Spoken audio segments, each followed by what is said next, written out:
Welcome back, Hawks. It's so exciting to make art with you again today. A few things to remember before we begin. Use whatever supplies you can find around the house for this project. You don't have to do the lesson all in one sitting. These are learning enrichment activities. If they don't look perfect, that's okay. We just want to give you an opportunity to learn about these themes that we're discussing in class in a new and creative way.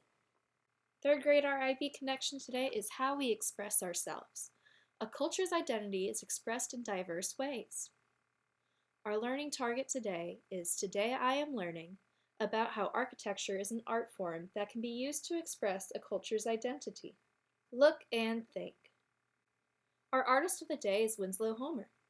He was born in 1836 and died in 1910.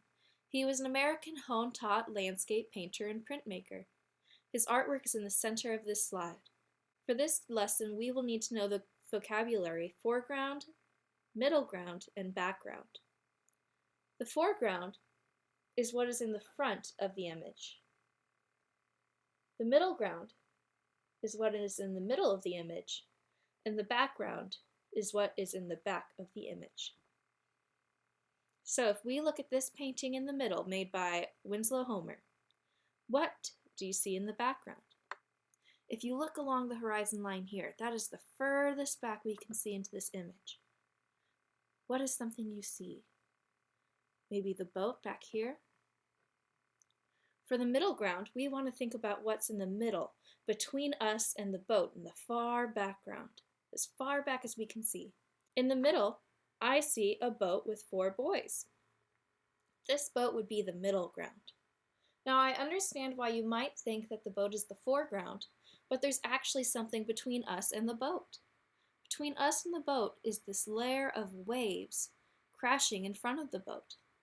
That would be the foreground.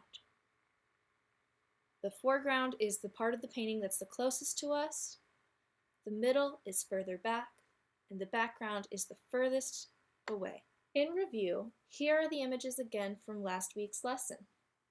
Reflect on these images again and review the questions below. Plan and create.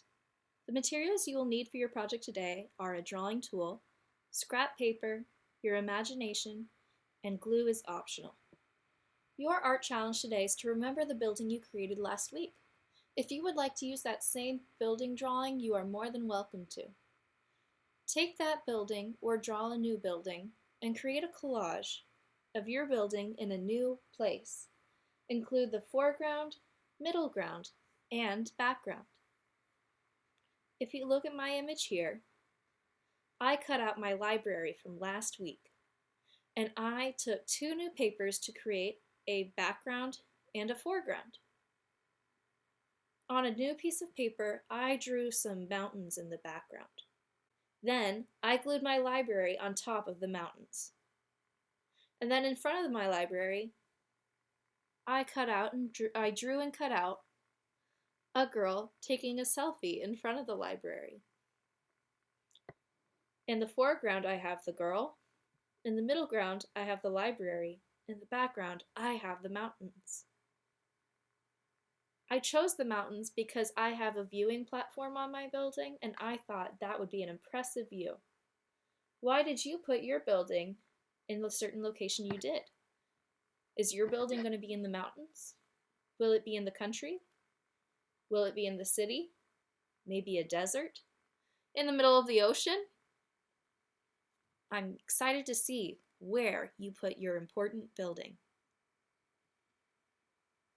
Reflect and share.